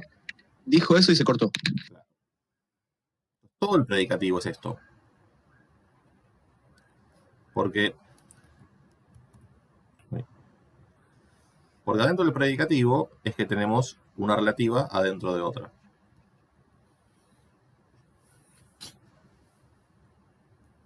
El núcleo que es cónsul y ahora viene esta relativa, la de qui. ¿Sí? La proposición, relativa, adjetiva, atributo.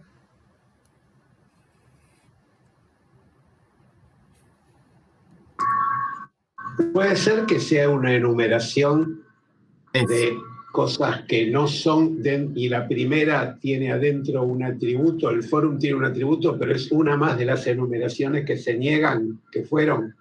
Totalmente eso que acabas de decir. Tal cual. Ahora me di cuenta. Vale. Tal cual. Muy bien. A tal punto, esto que vos decís es así, que todo esto son los núcleos, ¿sí?, del sujeto para fuerunt, ¿sí? En realidad se lo puede tomar como núcleos del sujeto o núcleos del predicativo.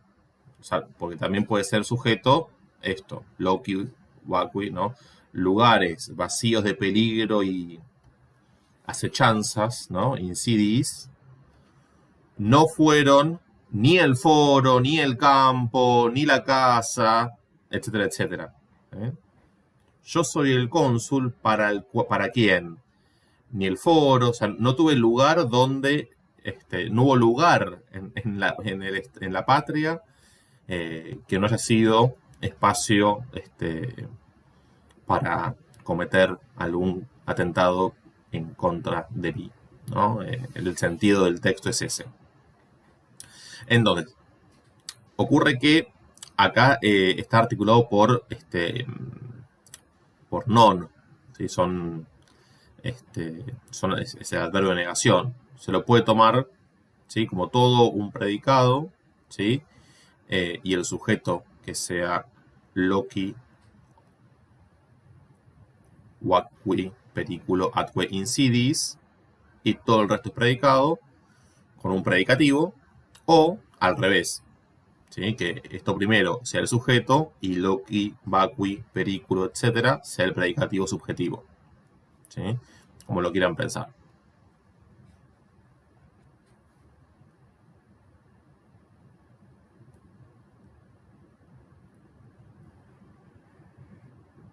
Da igual.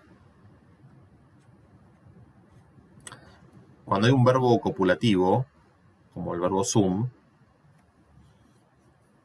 los roles o las funciones de sujeto y predicativo subjetivo son permutables, en general.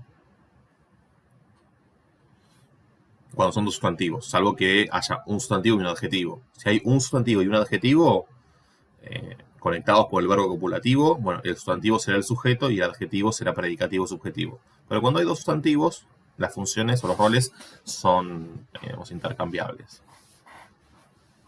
Entonces, este qui es el dativo singular, ¿sí? También podemos ponerle como dativo de interés. Y a los non, que están en correlación, claramente, reforzando la enumeración, bueno, le hay que poner circunstancia de negación, sino índice por probabilidad negativo, bueno, lo que les guste.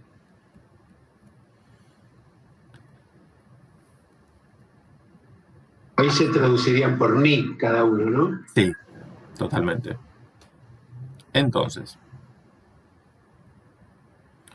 tenemos acá un predicativo, acá otro, que tiene a su vez adentro una construcción de participio, acá otro, perdón, la casa tiene una aposición, que es comune perfugium, ¿sí? La casa, refugio común.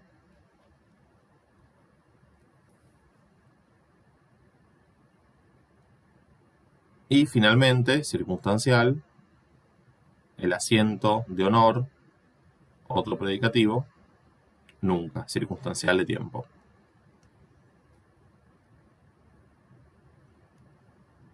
Este loci es el nominativo masculino plural, núcleo, y acá tenemos un atributo que tiene un régimen, porque el adjetivo vacus, que significa vacío, libre de,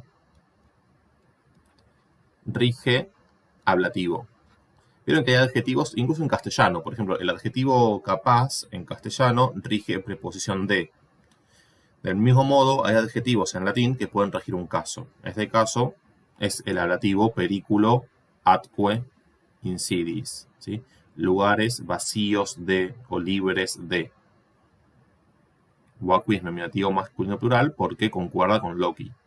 Y esto que viene acá es el ablativo régimen. Esto lo dice el diccionario.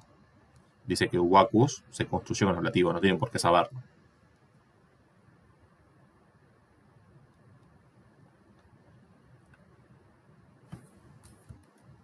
Bien, y los dos núcleos, ¿no? Dos ablativos plural, unos neutro singular, perículo, y otro ablativo femenino plural, insidis. Viene de insidia ae.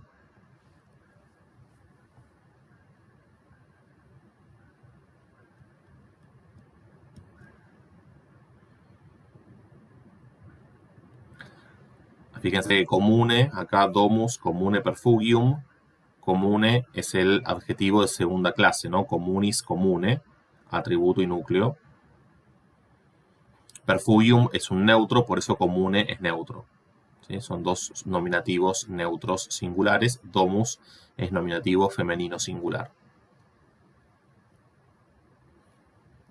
Digo la morfología oralmente porque si escribo toda la morfología ya no hay más lugar para tanto.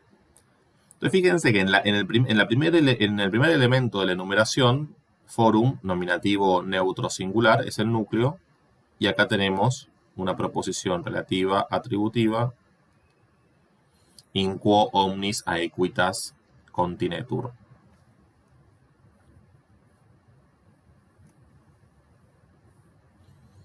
Fíjense que el verbo es continetur, que está en tercera persona del singular, del presente, del modo indicativo de la voz pasiva. ¿Cuál es el sujeto para continetur?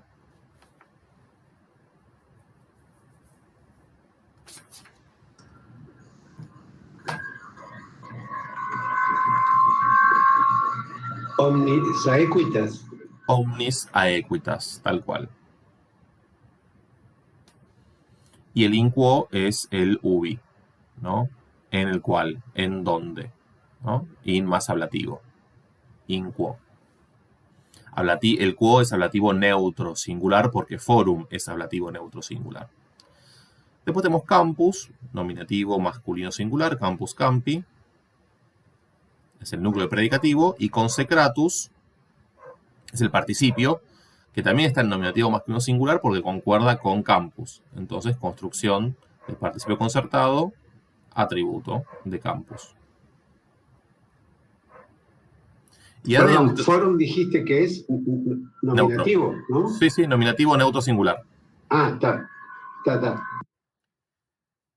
El segundo elemento de la enumeración, de esta cadena enumerativa, el segundo elemento tiene como núcleo campus y un atributo articulado como una construcción verboidal de participio con núcleo en consecratus.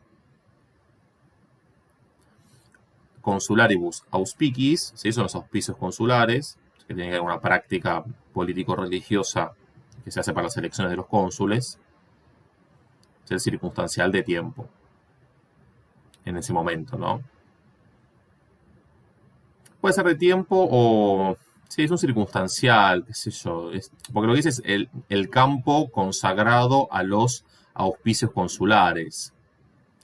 Es una circunstancia, qué sé yo, es más un régimen que un circunstancial de tiempo en realidad. Es el campo de Marte. De finalidad no puede ser, ¿no? Consagrado para, decís vos. Sí, no lo veo mal. Lo veo más como un régimen, la verdad, lo veo más como un régimen, pero me parece bien. Circunstancial de fin, se puede poner. Sí. Entonces, bueno, yo soy el cónsul para quien ni el foro en el cual está contenida o es contenida toda la igualdad, ni el campo consagrado a los auspicios consulares, ni la casa. Voy muy rápido, ¿no? Retomo. Yo soy el cónsul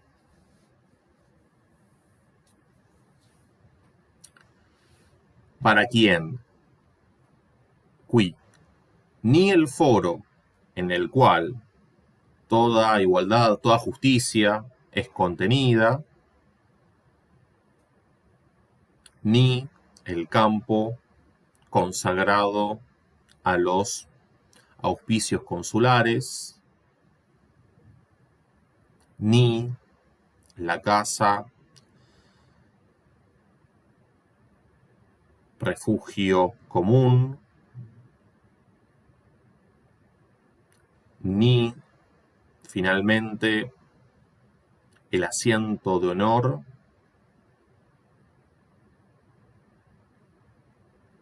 alguna vez fueron, umquam fuerunt, es el verbo acá, lugares vacíos o libres de peligro y acechanzas.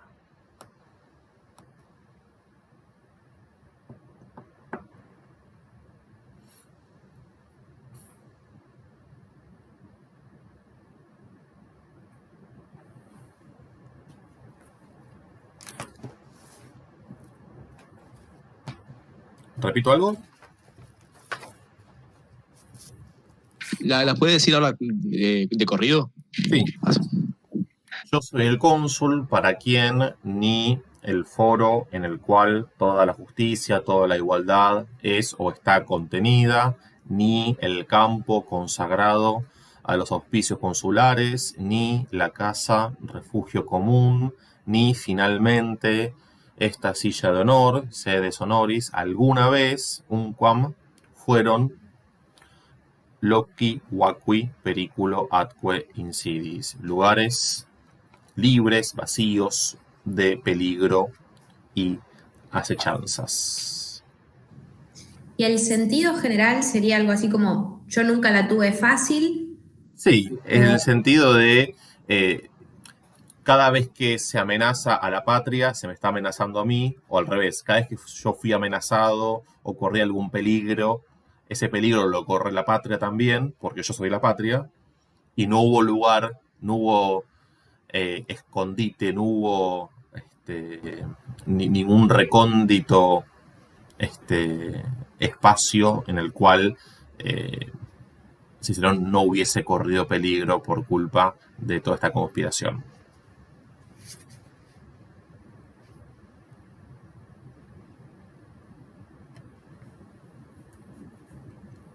Bien.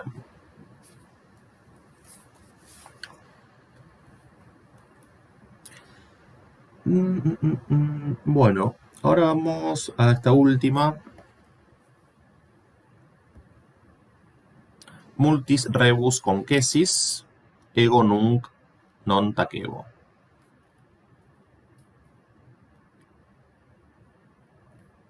Bueno, esto ya es más sencillo, por suerte. Verbo.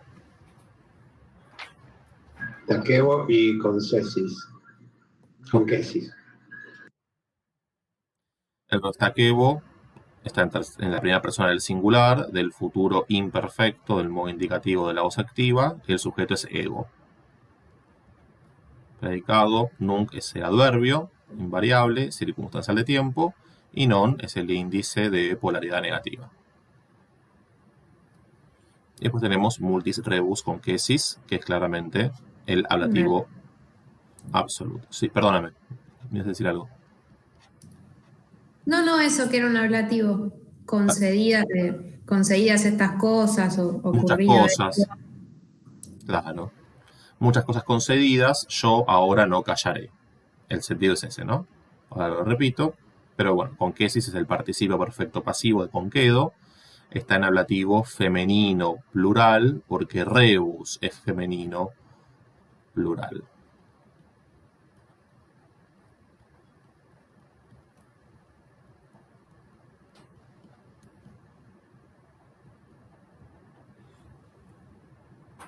Ego, por supuesto, es el pronombre de primera persona del singular en caso nominativo.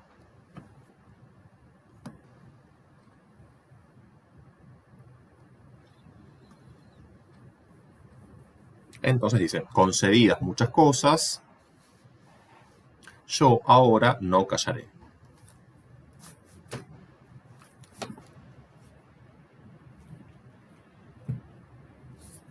la verdad que callarse no, justamente no es algo que Cicerón haya hecho demasiado. Es verdad. ¿Alguna pregunta hasta acá? Podría haber dicho, nunca la tuve fácil, no me callo más. Y listo. Es cierto. Bueno, dejo entonces acá de grabar.